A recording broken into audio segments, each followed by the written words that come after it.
जी, अस्सलाम वालेकुम। मेरा आज का सब्जेक्ट है सिमेट्री ग्रुप और मैंने सब्जेक्ट किसका रखा है कि जी चैंपियंस ऑफ मटेरियल इंफॉर्मेशन।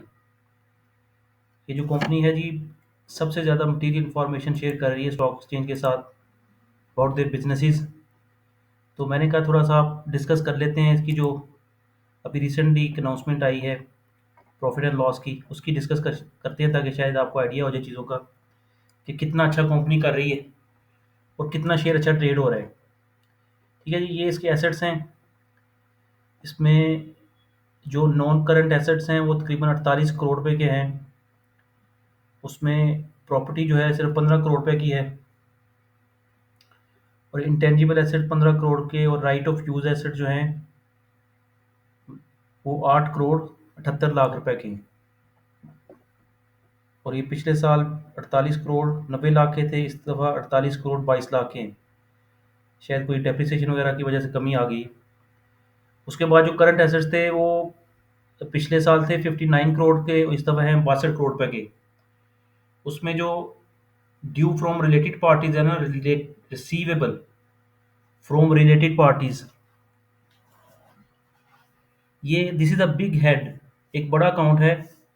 मतलब एक बड़ी आइटम है इस बैलेंस शीट में जो कि आईटी कंपनीज में ना आपस में जो सब्सिडरीज हैं उनसे रिसीवेबल्स बड़े एक हाई साइड पे आ रहे होते हैं। तो 19 करोड़ थे पिछले साल, इस दफ़ा 23 करोड़ पे हो गए। डेटर जो हैं 27 करोड़ के थे और वो हो गए 26 करोड़ के। ये जून 30 2024 सालाना है, मतलब साल के एंड पे 19 करोड़ थे और अभी जो फर्स्ट क्वार्टर है उसमें 23 करोड़ रुपए के रिसीवेबल्स हैं फ्रॉम रिलेटेड पार्टीज। ठीक है जी। कैश पिछले साल था 28,000, अब है 11,25,000। उसके बाद इसकी इक्विटी एंड लाइबिलिटी साइड के ऊपर जो नेटवर्थ ये दिखा रहा है कि 87 करोड़ रुपए की इसकी नेटवर्थ है। और 87 करोड़ को अगर आप नंबर ऑफ शेयर्स पे डिवाइड करेंगे, इतने ही शेयर्स हैं जितने लिखे हुए हैं ना, वैल्यू जितनी लिखी हुई है 28 करोड़ 52,45,524, क्योंकि 1 रुपए का शेयर है। ये शेयर है 1 रुपए का। ठीक है जी। तो जितनी वैल्यू इतनी शेयर्स हैं। तो जब आप इसको डिवाइड करेंगे इसके ऊपर तो इसकी बुक वैल्यू निकल आएगी 870 444 470 डिवाइड बाई 285 245 524। 3 रुपये वैल्यू है जी, बुक वैल्यू है 3 रुपये। ठीक है जी। और long term liabilities, lease liabilities हैं 7 करोड़ रुपए की। ट्रेड एंड अदर पेबल भी 7 करोड़ रुपए के हैं। और शॉर्ट टर्म बारविंग्स हैं 6 करोड़ रुपए की। ठीक है ना जी। और लाइबिलिटीज़ में ड्यू फ्रॉम रिलेटेड पार्टीज भी है। इसके अलावा करंट पोर्शन ऑफ लाइबिलिटीज़ भी है 1 करोड़ रुपए की।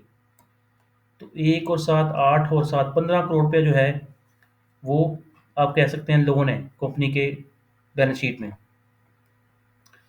और अगर आप परफॉर्मेंस की बात करते हैं कि इसकी परफॉर्मेंस कैसी है, तो पिछले साल क्वार्टर में 5 करोड़ रुपए की थी रेवेन्यू, वो बढ़ के होगी 12 करोड़ रुपए। ठीक है जी। ग्रोस प्रॉफिट था 4 करोड़ रुपए का और बढ़ के हो गया 6 करोड़ रुपए का। ऑपरेटिंग प्रॉफिट 2 करोड़ रुपए का था, वो अब हो गया 3 करोड़ रुपए का। इसी तरह अदर इनकम 8,82,000 रुपए की थी, अब तो होगी 25 लाख रुपए की। फाइनेंशियल कॉस्ट पिछले साल थी 21 लाख रुपए की, इस दफ़ा फाइनेंशियल कॉस्ट हैं 1 करोड़ रुपए की। ठीक है जी। जो प्रॉफिट बिफोर टैक्स है ना वो तकरीबन पिछले साल जितना था उतना इसी साल भी उतना ही है। और profit after tax 1 crore 53 lakh. और अभी का जो प्रॉफिट आफ्टर टैक्स है वो है 1 करोड़ 99 लाख। 5 पैसे की अर्निंग्स पहले थी, अभी है 0.07। इतनी अच्छी परफॉर्मेंस है कि रेवेन्यू जो है वो डबल हो गई है। अक्सर 125 माइनस 57 डिवाइड बाई 57, तकरीबन 129% की गेंस थी।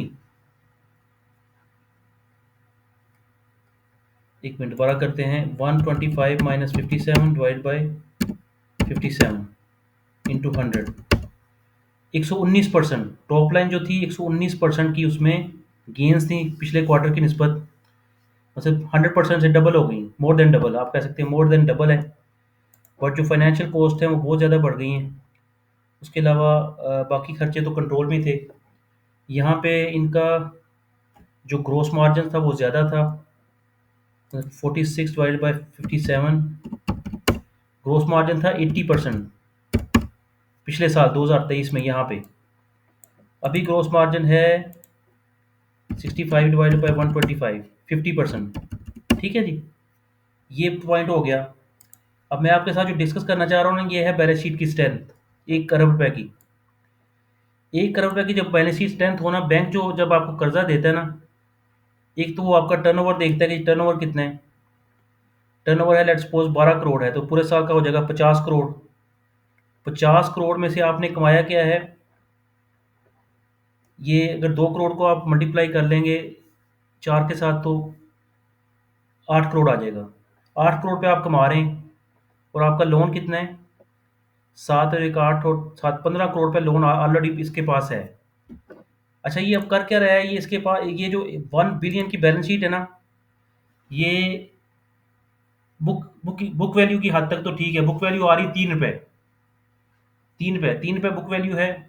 उसके मुताबिक नेटवर्थ आ रही है 87 करोड़। लोन सिर्फ अभी लिया है इसने 15 करोड़ रुपए का।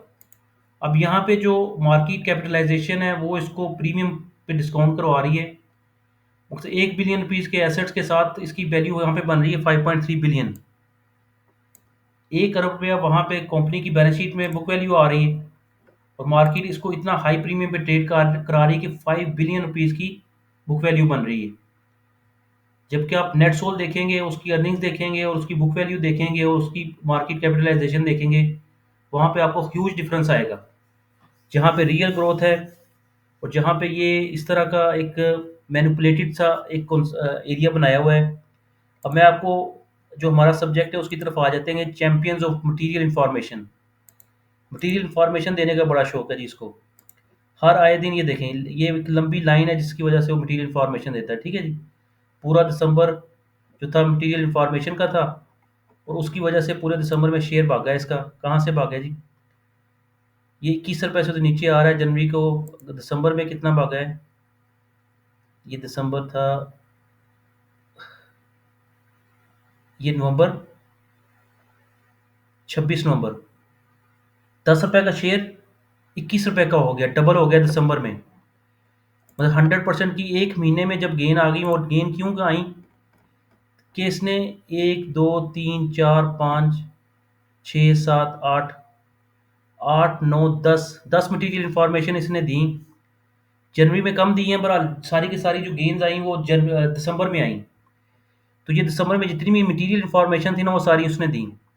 अभी इसने क्या किया लास्ट डे 30 जून को, कि इसने फिर मटेरियल इंफॉर्मेशन दे दी। उसमें ये बता दिया कि जी, ये पहले एक डिस्क्लोजर आया कि जी बाय किए हैं, सेल किए हैं, बाय किए, ये डिस्क्लोजर आ गया कि जी बाय सेल हुए हैं। और उसके बाद एक और डिस्क्लोजर आ गया, जितनी भी दिसंबर में मटेरियल इंफॉर्मेशन दी ना क्वार्टर में, उसका दोबारा मसल के दे दिया कि जी company expects to generate a minimum revenue 100 million from these contracts during, पूरे साल में 10 करोड़ रुपए कमाएगी। ठीक है जी, पूरे साल में कितना कमाएगी, 10 करोड़ रुपया। और मार्केट कैपिटलाइजेशन कितनी हो गई, 2.5 बिलियन से 2 अरब, 50 करोड़ से 5 अरब रुपया हो गई। ये जो मटेरियल डिस्क्लोजर दिए, और वो मटेरियल डिस्क्लोजर टोटल कितने थे, 10 करोड़ रुपए के सिर्फ। 10 करोड़ पे हैं कि वो 1 साल का टर्म है, तो एक जो स्टेट बैंक ऑफ पाकिस्तान के साथ है उसकी 5 साल टर्म है, वो 5 साल का कॉन्ट्रैक्ट है। और इन कॉन्ट्रैक्ट्स में 2024-25 के लिए सिर्फ 10 करोड़ है। ठीक है जी, अब ये इसने डिस्क्लोजर दिया उस दिन, उसके बाद एक और डिस्क्लोजर दे दिया सेम डे के जी मैंने बड़े शेयर्स खरीद लिए हैं। स्पॉन्सर कह रहा है कि मैंने 5 लाख शेयर्स खरीद लिए हैं, तो आप भी खरीदें। ठीक है जी, ये बाय किया जी 5 लाख शेयर, 19 रुपये 75 पैसे में मैंने खरीद लिए हैं। अब उसको आइडिया हो गया कि होगा कि ना पूरे दिसंबर में रनअप आ गया, जनवरी में रनअप नहीं आया, मेरा शेयर का जनवरी में रनअप नहीं है, सॉरी।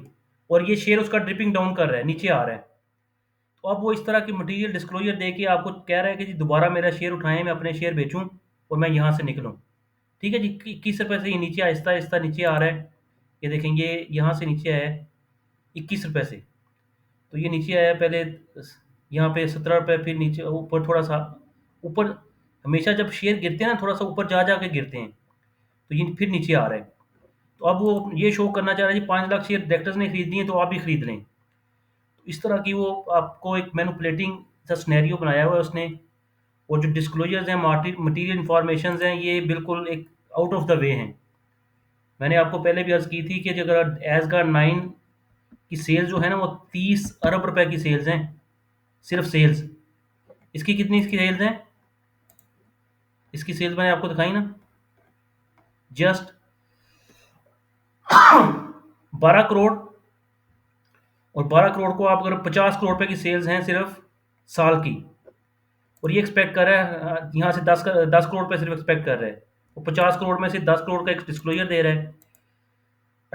30 अरब रुपए की सेल्स एज गार्ड 9 की हैं। वो अगर आप इस तरह के डिस्क्लोजर दिखाए ना, तो उसके पास 100 बिलियन रुपीज़ के हो सकते हैं कि कॉन्ट्रैक्ट भी हों।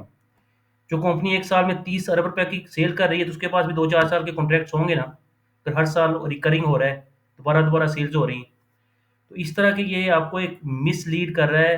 डायरेक्टर्स, कंपनी के जो डायरेक्टर्स हैं, इन्होंने लगता है अपना काम छोड़ दिया और इसी पे हैं कि मार्केट डिस्क्लोजर दो, मटेरियल इन्फॉर्मेशन दो कि हमारा ये कॉन्ट्रैक्ट हो गया, ये एग्रीमेंट हो गया, ये हो गया, वो हो गया है, और हमारे शेयर्स ऊपर जाते हैं। उनको आइडिया हो गया ना दिसंबर में, ये जब 10 रुपये से 20 रुपये शेयर हुआ, तब उसको एडिक्शन हो गई है।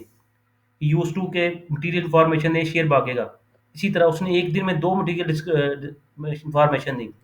पहले बताया कि जी 10 करोड़ के हैं, क्वार्टर के पूरे को, वही जो पूरे महीने में दिए हुए थे ना मटेरियल इन्फॉर्मेशन, वही दोबारा दे दिया और बता दिया कि जी मैंने भी 5 लाख शेयर खरीद लिए हैं। तो इस तरह के वो आपको कोशिश कर रहा है डोज देने की। तो इट्स अप टू यू कि आपने उससे डोज खाना है कि नहीं खाना, क्योंकि ये स्टॉक मार्केट है भाई। यहाँ पे बड़े धोखे हैं। There is no protection, no assurance, no guarantee किसी की तरफ से भी नहीं, कंपनी की तरफ से भी नहीं। आप जब इसको फ़ोन करेंगे, इसका शेयर गिर रहा है, तो आपको कहेगा जी हम तो काम कर रहे हैं, हमारा तो स्टॉक मार्केट से कोई लेना देना नहीं। पर अभी इस दिस टाइम अराउंड उसका सब कुछ लेना देना है। हर रोज़ वो मटेरियल इन्फॉर्मेशन निकालता है कि जी मेरा कॉन्ट्रैक्ट हो गया है, मैंने 5 लाख शेयर्स खरीद लिए हैं, तो आप भी खरीद लें। तो बाकी आप माशाल्लाह समझदार हैं, डिसीजन आपका है। अगर आपने शेयर्स रखे हुए हैं तो बहुत अच्छा है, और अगर नहीं रखे हुए तो फिर आपकी मर्ज़ी है। बहरहाल मैंने जो आपको बताना था वो बता दिए। And thank you so much for your time. जी, अल्लाह हाफ़िज़।